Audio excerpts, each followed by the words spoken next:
เนาะมื้อนี้ก็มาต่อรอบที่สองของไปเที่ยวทัศนะมื้อนี้นะมื้อนี้ก็อากาศยามเช้าของมื้อนี้ก็สวยงามอลังตาอยากจะบอกว่าอากาศยามเช้านี่สดชื่นอากาศมันดีในยามเช้านี่บอกเลยว่าดี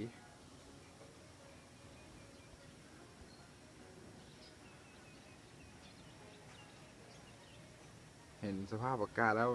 อ้าวอยากอยู่นี่ต่อแต่ว่าแล้วน่ะอยู่กับอยู่บ่ได้ดนคือยังว่า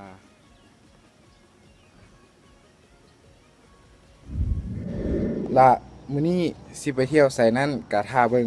ฮักสิฮู้เองว่าได้ไปไสแดโอเคบายน้องเอ็มแรงกำลังดี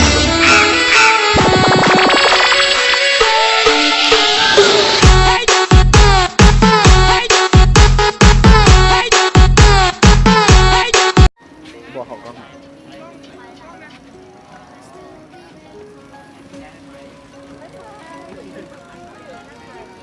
เรียงกันครับเรียงกันยูทูบเบอร์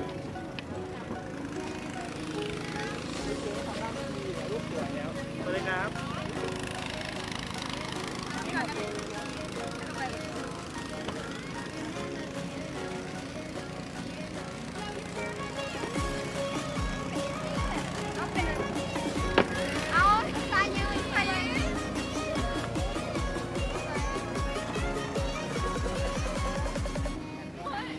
ถ่ายก่อนวันนี้ถ่ายของก่อน โอ้ยเห็นแต่คางเกือบเป็นโอ้แจ็คเอ้ยนี่ที่สำคัญเป็นตัวนี้ที่สำคัญอ่ะต้องทายมัน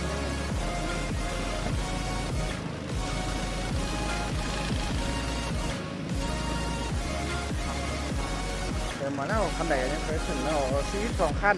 142ขั้นเลยเนี่ยจะมาคิดแล้วก่อนอ้าวเนียม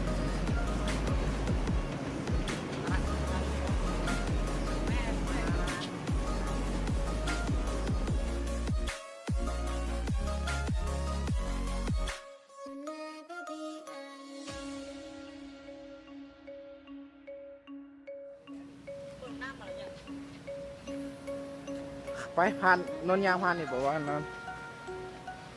เก็นไปบอกเก็น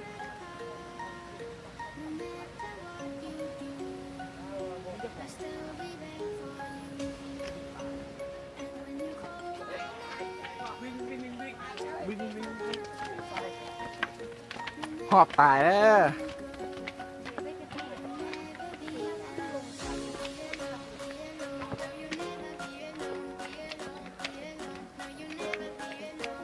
ล่านำกล้องแน่ ยานกล้อง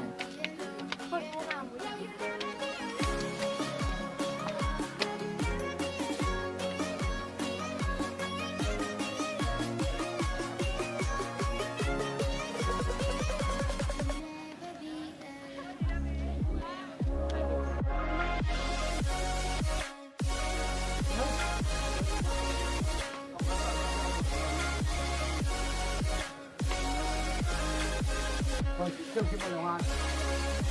เชื่อมมาเชื่อมแบบนี้ในครั้งนี้ก็ยังดู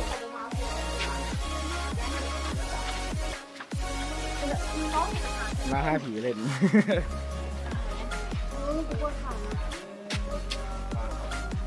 อัดเสีย นี่แล้วจะมาเข้าไปกับบุมีแล้ว ว่า มันจะมีแต่ส่วนหน่อย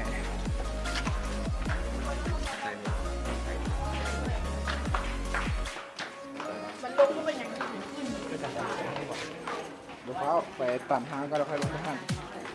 มันมี2 ทางเลย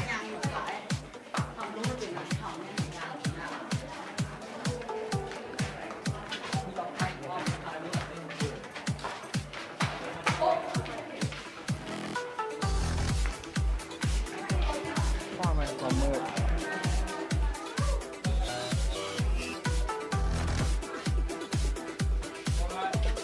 ในกลางคืนให้อาจารย์ แล้ว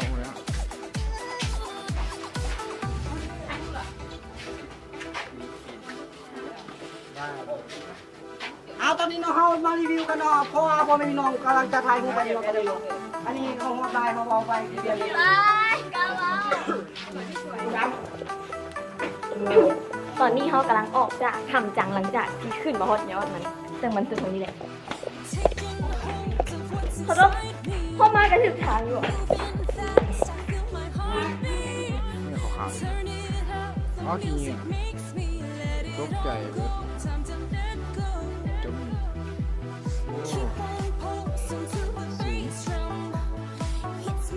แต่ว่าค่อนข้างมืดถึงจะมีไฟแต่ก็บางช่วงอาจจะมืดกล้องมันโบจับความมืดเนี่ยมันเป็นกล้องรุ่นกลางเลย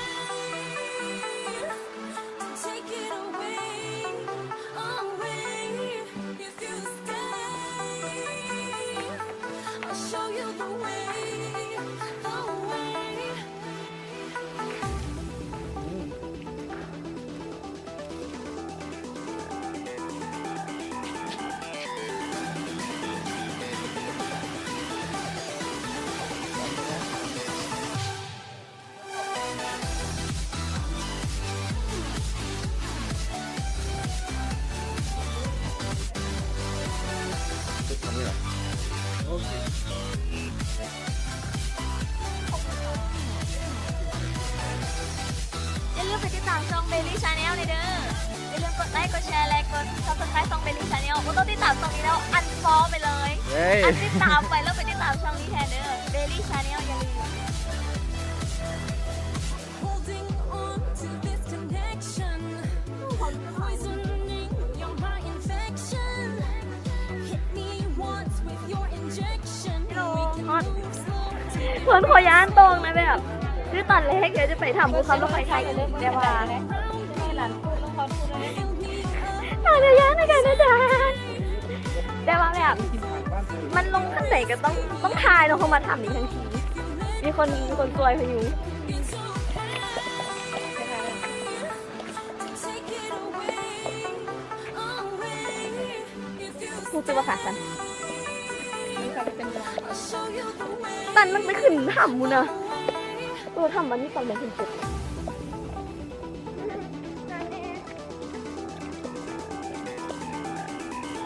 ขอลงขั้นไหนก่อนเนาะโบตันมันบ่ไหวแล้วอีตอนนี้เราลงขั้นไหนมาแล้วเนาะลงขั้นแบบเบรกกระตุกได้ว่าเป็นอย่างมาของแล้ว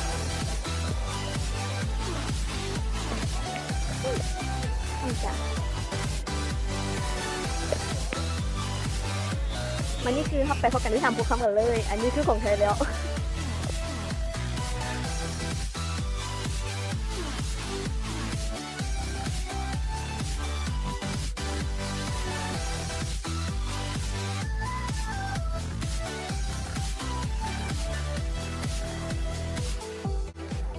เนาะอันนี้คือสภาพของถ้ำจัง